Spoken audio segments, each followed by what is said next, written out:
Hi, I'm Adam Summer. You're listening to the Yerushalmi Talk podcast with the support of the Yeshivat Devar Yerushalayim in Har Nof, Jerusalem. This is Kilayim, chapter 1, Halacha 9 in the Art Scroll 7a1. This is part 1 of the shir. This will be a multi-part shir. Today we're getting into the first part of the Mishnah. It's going to be something that comes up over in Masechet Shvius, and that is going to be, since, hey, you don't have refrigerators, and you have vegetables that you want the leaves for, and they're perishable. The leaves are very perishable. They might wilt and die after a day or two. They're going to allow you to detach things like turnips and radishes, which you're using for the greens, and then to store it in the ground. But the nuance over there in Shvius was that if you're taking it out of the ground, and it's clear that you're creating a mound for this, then you're going to be allowed to do this in Shvius. It doesn't get Shvius sanctity. That's the nuance over there. The nuance over here is that perhaps these turnips, radishes, or even another vegetable can be even under a grapevine, and that is not going to be Kilayim. And if you created this mound and you put it next to some other plant within the working space, well, that's also not going to be Kilayim. Why? Because these are detached, and you have the intention that you're not planting these. These are going to be used just for eating, and the leaves and storage, and the ground will help to give a little bit of moisture to the bulb or to the root system, and then it will keep the leaf area fresher. And so this is how they used to do storage 2,000 years ago. And so if you're having this kind of intention, it's not going to be a problem. There's a lot of nuance here, and really this is going to cover the first part of the shir because of all the complication.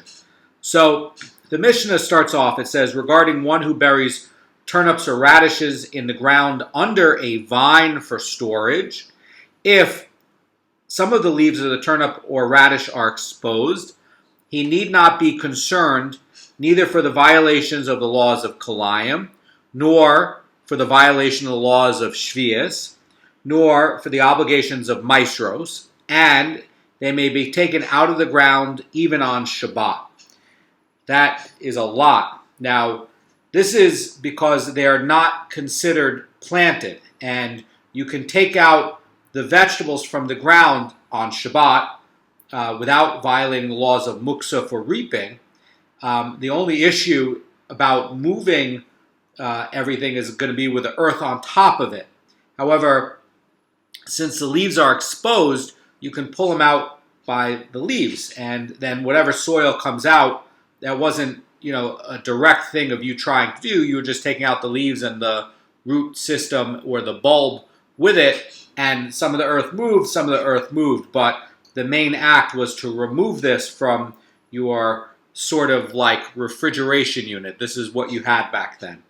But point is that you can remove these vegetables and you can move muksa indirectly.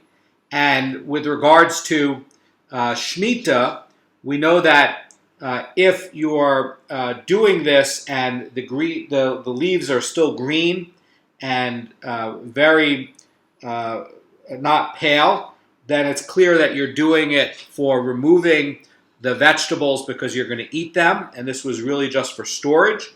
And we're also seeing that there could be a question of what about if there's from the moisture of the ground some new growth. In other words, maybe the leaves got a little bit greener.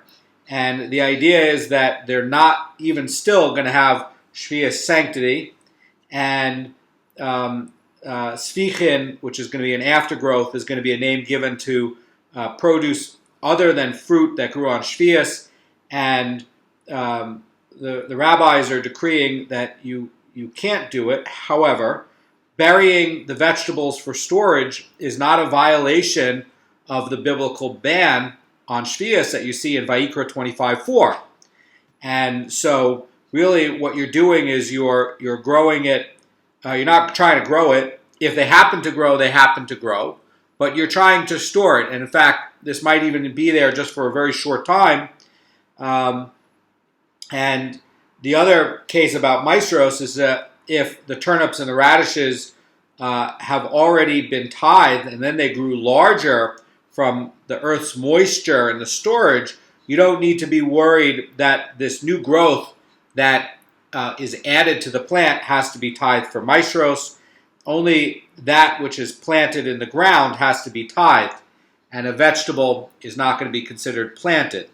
Now, there are going to be some people like the Rosh in the commentary on the Mishnah who's going to explain that the new growths are in fact subject to maestros, and that the Mishnah is speaking about a vegetable from the second year of the Shemitah cycle that added growth on the third year of the cycle.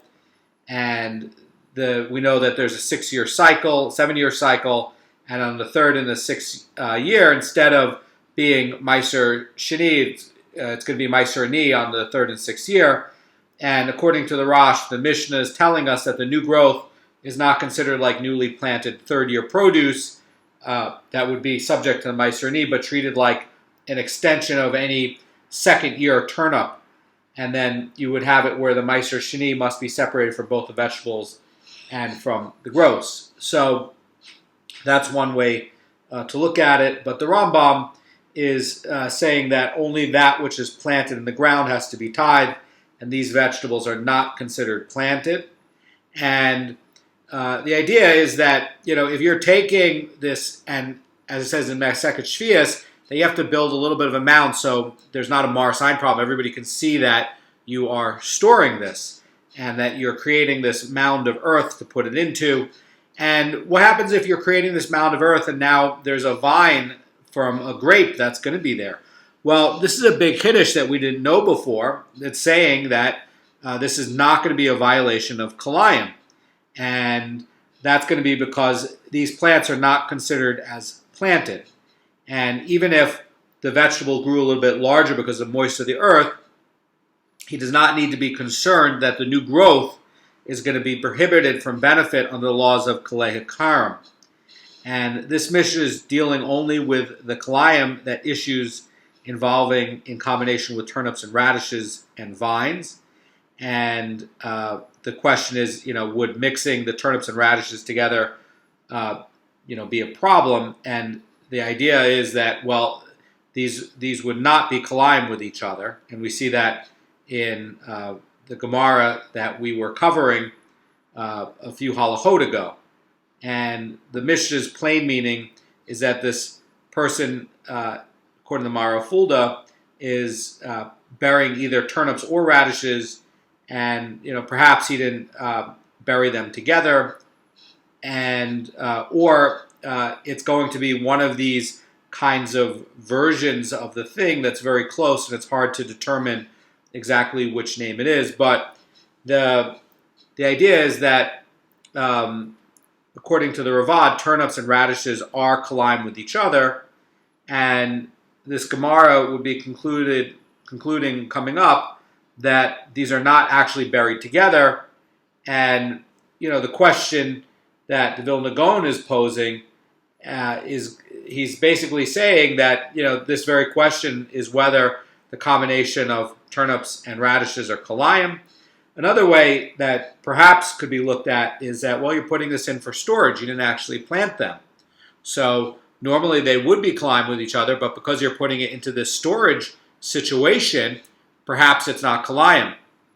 Alternatively, and that might be part of the chiddush of what this Mishnah is trying to teach. And part of the other thing about this is, turnips or radishes, are these going to be, it doesn't say turnips and radishes, by the way, it says turnips or radishes. Could it be that this is really a hekesh for lots of other kinds of vegetables as well? We'll be getting into that Gemara. So that's what we're going to be covering today. And then the Mishnah is going to talk about the next part that really kind of seems obvious from this trajectory of what we've been doing in chapter 1. And that's going to be sowing different kinds of seeds together. And ultimately, it's going to be coming up with the definition of what is a field, because the Torah itself says not to do Kilayim with seeds in a field. What's a field going to be? So the Mishnah says if one sows a grain of wheat and a grain of barley together, this is Kilayim. Now, what are we talking about? A grain? Well, this could be even a single seed of each kind. That's the point. Now, Rabbi Yehuda says it is not Kilayim unless there are at least 2 grains of wheat and a grain of barley, or a grain of wheat and 2 grains of barley. In other words, the minimum measure for sowing has to be at least 3 seeds. Then it continues, it says, or a grain of wheat, a grain of barley, and a grain of spelt. Again, that would be 3 seeds. Now, in Vayikra 19:19, where Kilayim is talked about, it says, you shall not sow your field with Kilayim. And the idea here by Rabbi Yehuda is he's saying, well, what is a sadah, right? What's a sadeh? The sadeh is a field. So how do we understand what's going to be a field? Is it going to be a place where something's going to be growing, or it's going to be a place where you have this empty plot of land? That's going to be the maloket between the Tanna Kama and Rabbi Yehuda. And the Kilayim prohibition is requiring, according to Rabbi Yehuda, a minimum of 3 seeds, and 1 grain is going to be characterizing this place as a field, and the other 2 are going to be constituting Kilayim. That's going to be the Rash's interpretation of what Rabbi Yehuda is holding. Now, there are other understandings for this, and the Tanna Kama is saying that even if you have an empty tract of land, that can be characterized as a field. And why? Because Kalei Zerayim requires no more than 2 grains of diverse kinds. Now, Rabbi Yehuda is saying that sowing must involve at least 3 seeds, and he's ruling that Kilayim of garments comprises wool and linen, joined at least 3 stitches, and the Tanna Kama is going to be holding that it's going to be enough just for 2 stitches. So the idea is going to be, well, is it going to be an open field, or it's going to be something growing? Is it going to be 2 seeds, like the Tanna Kama says, or at least 3 seeds, like what Rabbi Yehuda says? So the Gemara now is going to get into the first part of the Mishnah, which is going to be talking about the turnips and the radishes, and the Gemara is going to qualify the Mishnah's first part of the ruling, talking about bearing the vegetables under the vine, and that's not going to be a violation of Kilayim laws. That's a big hiddush. So Hizkiah says they taught this leniency only regarding turnips and radishes, but as for the other vegetables, one may not bury them under a vine, even if his intent is just to store them there. So what does this mean? Well, turnips and radishes are usually kept in the ground at this day, 2,000 years ago, according to Hizkiah, for storage, and other vegetables are not. Hizkiah is holding that the Mishnah's leniency does not apply to other vegetables like, say, onions or loof, because even if some of the leaves are going to remain and be exposed, it would appear that the vegetables are growing under a grapevine. That's prohibited. And again, you end up with a Marasign problem. That's Hizkiah's point.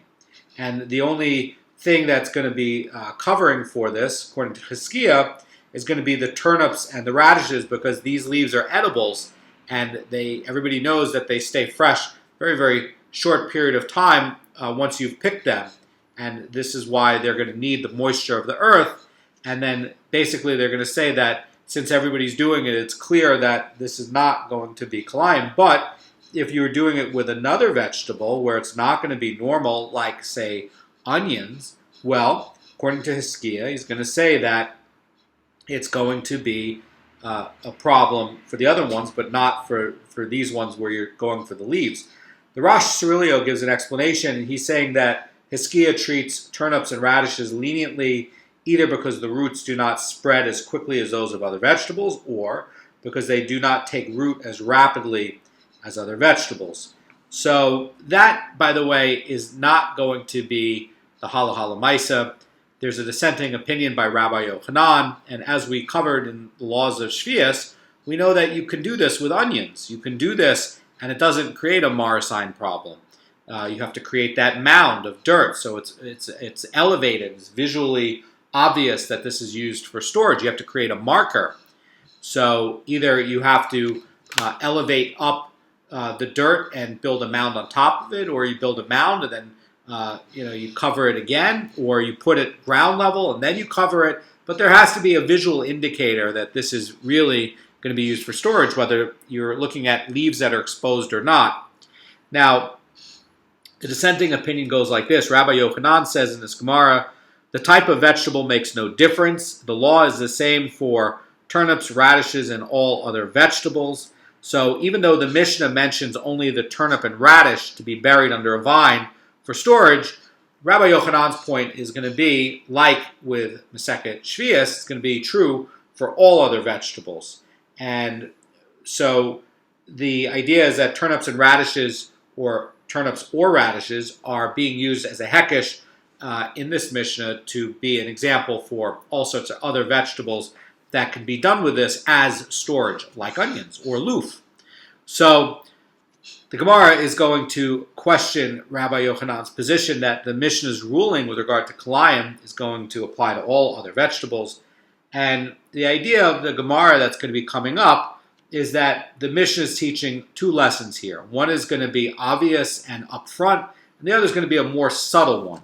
So the upfront explanation is going to be where it's saying explicitly that one may bury turnips and or radishes under a vine, and in that case one does not violate the prohibition of grafting vegetables onto a tree because he intends only to store the vegetables and not to plant them. Now, part two, which is going to be the subtlety here, is that the Mishnah's second lesson is teaching by implication that it is prohibited to bury the vegetables with the intent to plant them. And that's going to be the idea. In other words, if you intended to plant them and not do it for storage, then you have a Kilayim problem.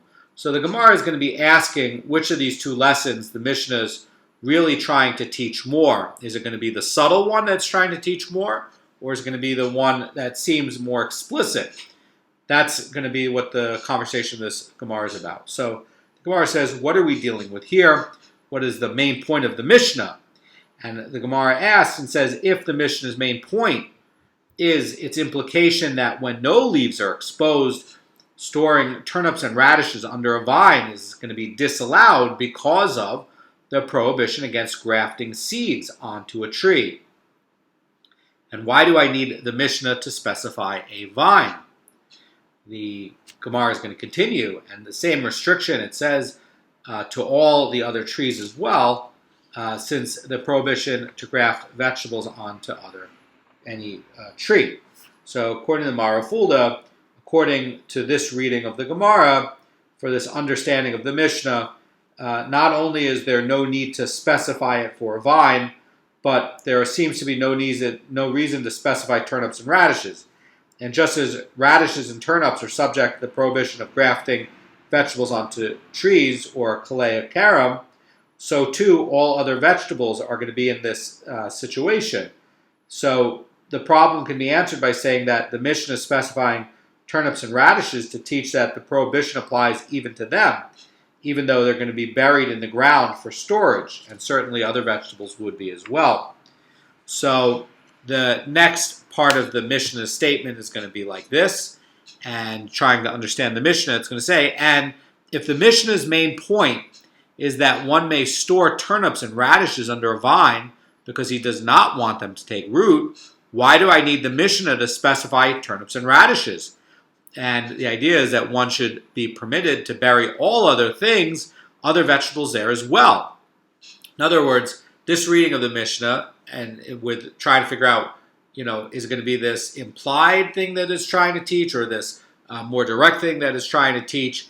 And basically, that reading would be that if he does not want them to take root, and if that's going to be the decisive thing, that he's not actually planting it, he's really storing it, then the Mishnah should have taught it with the leniency that it's going to be for any kind of vegetable under a grapevine, not just leave it as a hekesh where it might be unclear, right? It might be specific just to these two vegetables. So if you're going to say that, his intent is just to plant it and he doesn't want it to take root, why doesn't he just say this applies to all vegetables?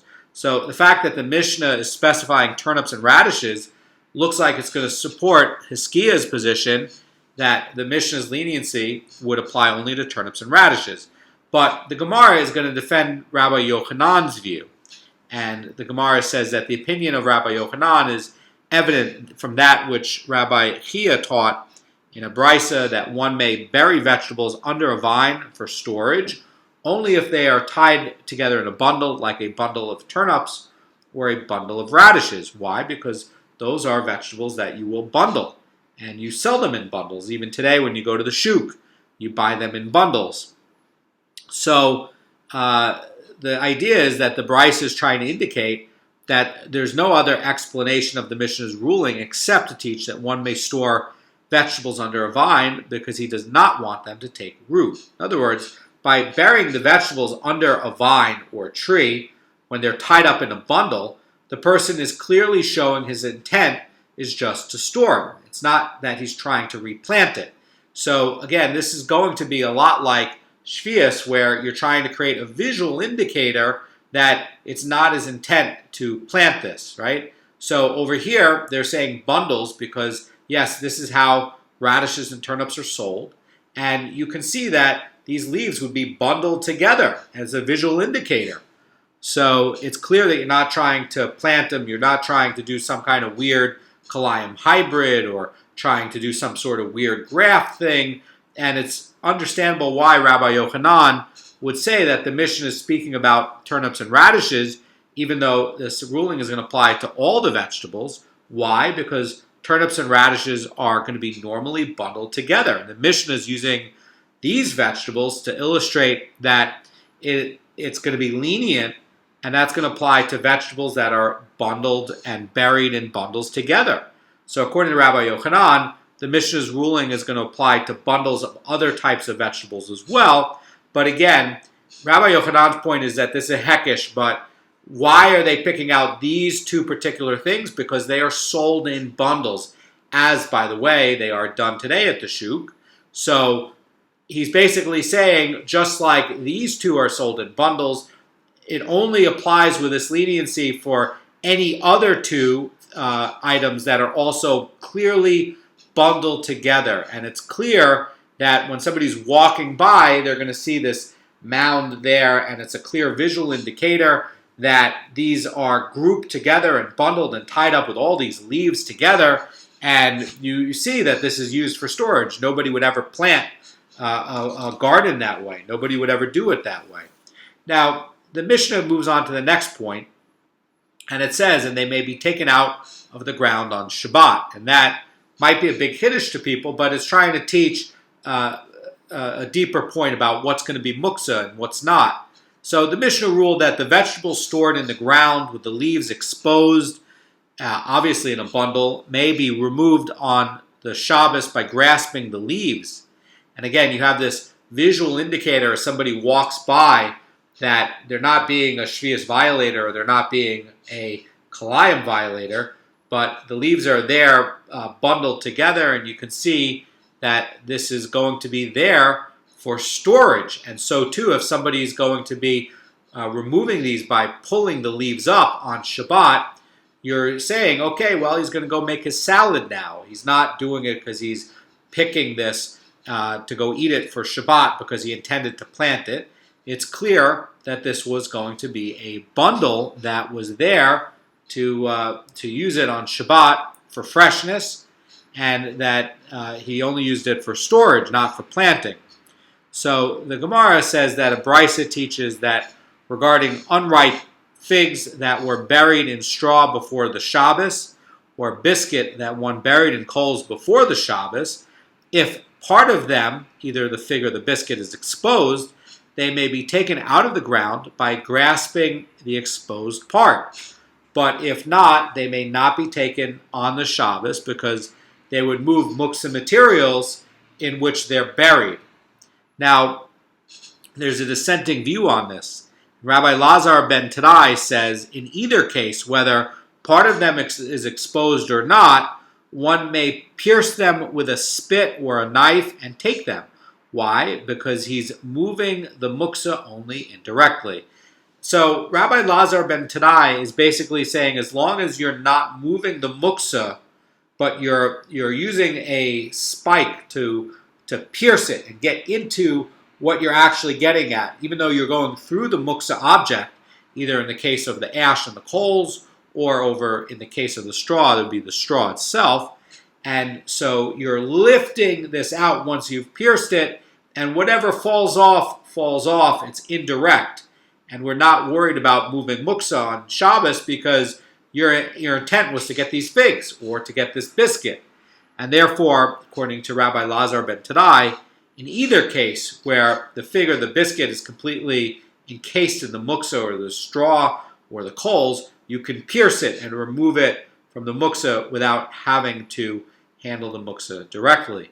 So the Gemara is going to explain the position of Rabbi Lazar ben Taddai, and Rabbi Lazar ben Taddai's ruling says this Gemara, in other words, that you can move the unexposed fig or biscuit indirectly. This is going to accord with Rabbi Shimon. This is going to be an Amarah who's getting a source now from the Tana, and it's going to be the Tana of Rabbi Shimon bar Yochai.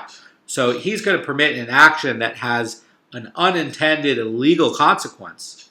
And the Gemara says, for a Brisa teaches a person may not drag a chair or a bed or an easy chair across the ground on Shabbos because he can create a furrow on the ground.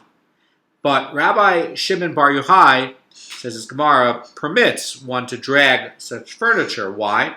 Because he's trying to get the chair. He's not trying to make a furrow. He's not trying to get the ground ready to do plowing or to plant a seed.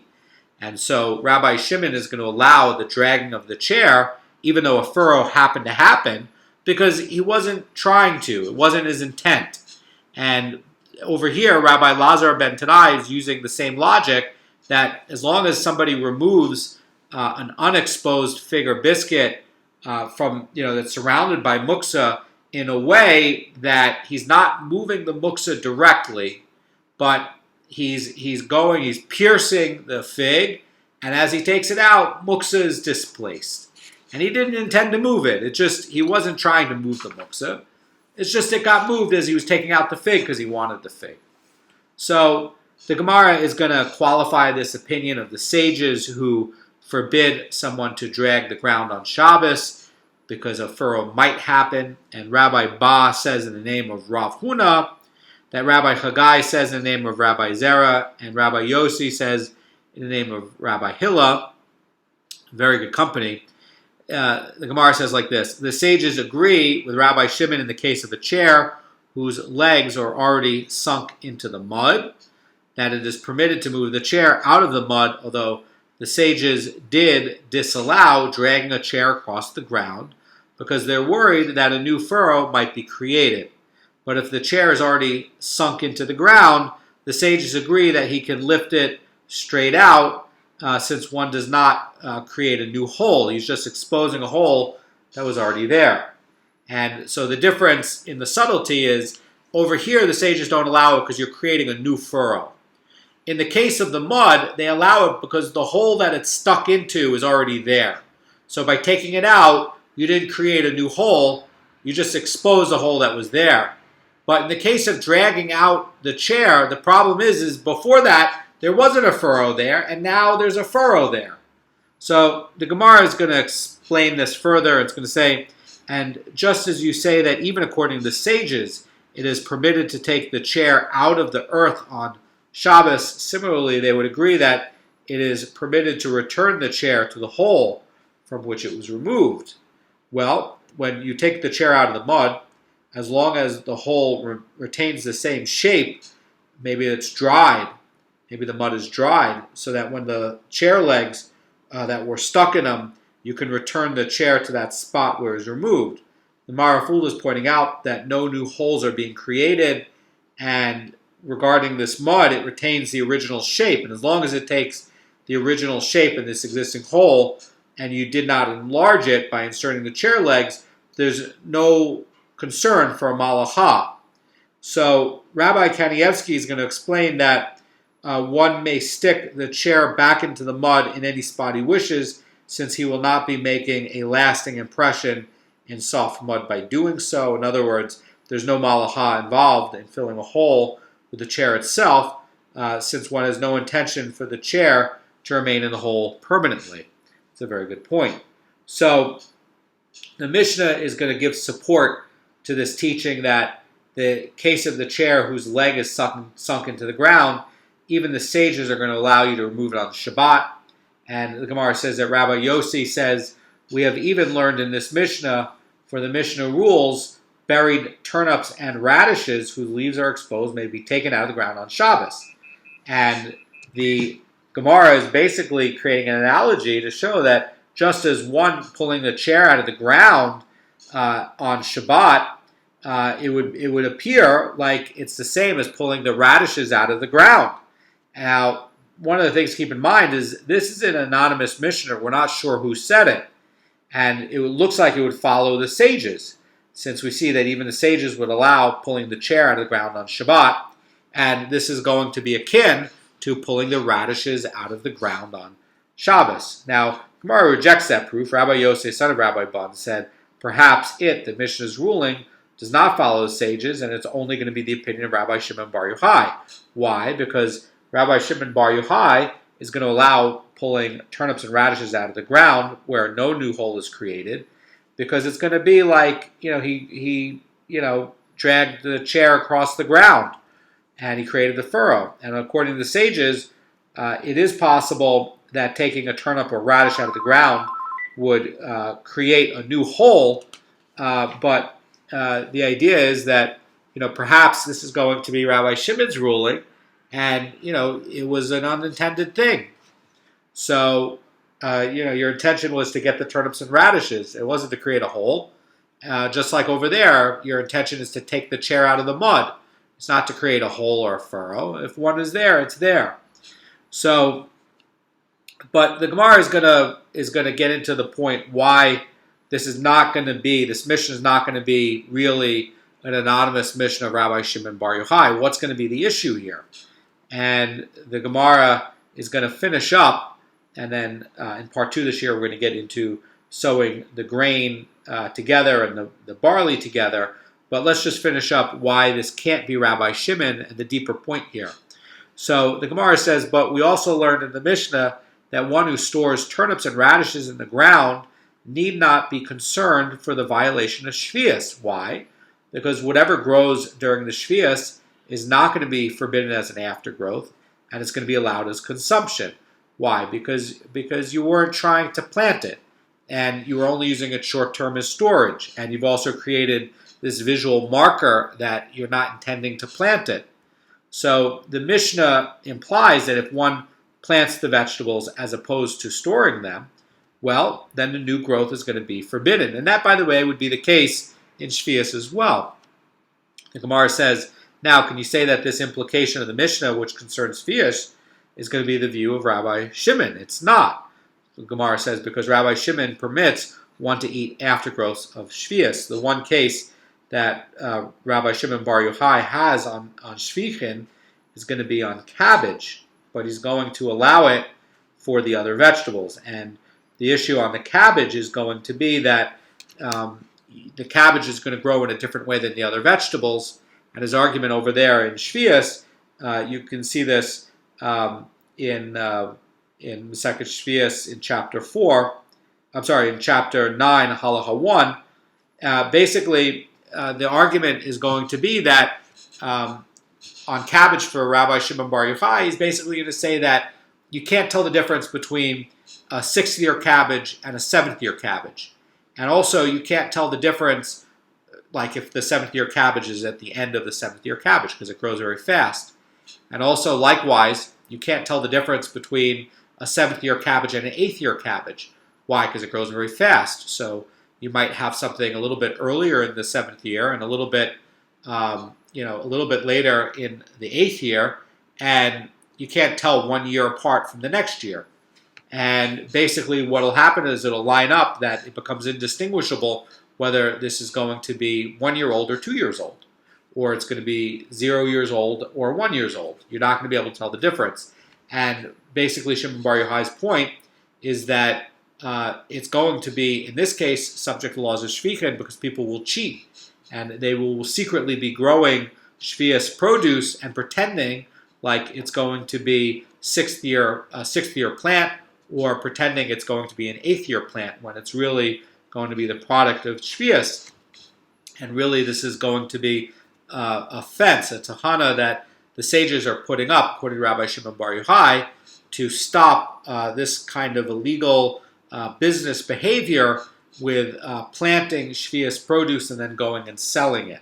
And you can actually grow pretty large crops of cabbages, and then fraudulently, because they grow so quickly, claim that it's really from an earlier year or from the next year, and pretend like it's kosher when it's not. That's the behavior that Rabbi Shimon Bar Yochai was trying to cut off, and the sages did not rule like him. They ruled that it would be for all the vegetables.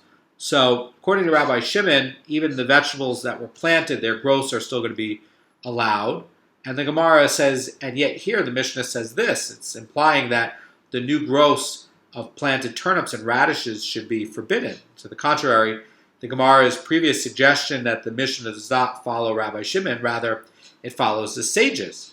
And if so, then all of the Mishnah's ruling, including the allowance to remove stored turnips and radishes from the ground on Shabbos, are going to be valid even according to the sages. So the original proof that we talked about is going to be where the sages are allowing these items like the vegetables or the legs of chair from being removed from the ground on Shabbos. And so they're going to defend, though, that this is really still going to be the Mishnah of Rabbi Shimon Bar Yochai. And the Gemara says, although Rabbi Shimon permits aftergrowths of Shvius for consumption, that would be with exception of cabbage, the Gemara says he holds that they are subject to Shvius sanctity. So the Gemara says, and here too, when the Mishnah rules that one need not be concerned for Shvius, it means one need not be concerned for the prohibition of planting during Shvius, and one need not be concerned for any new growths bearing Shvius sanctity. Why? Because if you're going to read the Mishnah as being from Rabbi Shimon Bar Yochai, he's basically saying that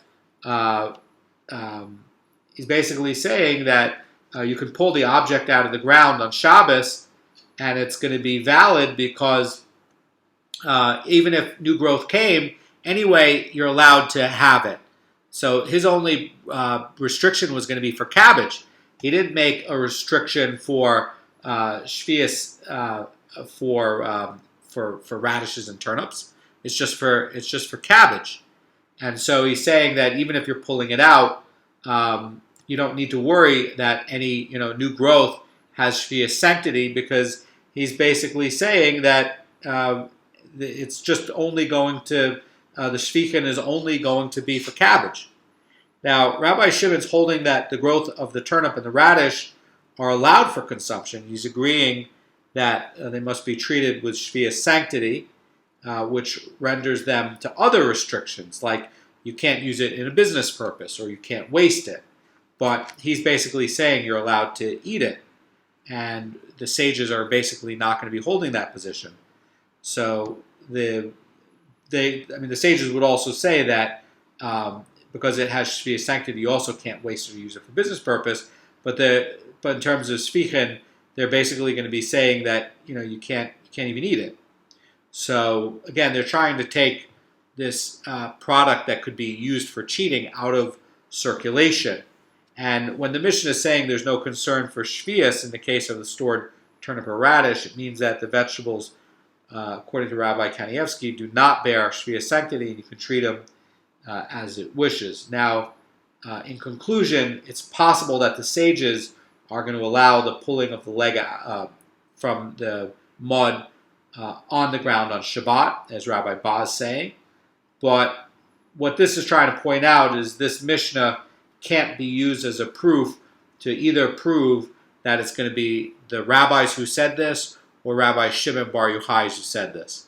So it's unclear who is the anonymous author of the Mishnah, and you can make an argument either way for who it is. So it might very well be Shimon Bar Yochai, but it might not. Anyway, we're going to get into the next part, which is going to be what is a field and what is sowing, and these biblical transgressions for Kalei Zerayim. And over here, we're learning a new Chiddush that's interesting, that as long as you're not having the intention to plant this, but rather you're using these bundles that are clearly bundled together, and you're storing them, and it's even under a grapevine, that this is not going to be Kilayim, and that is a big hiddush. Have a great day.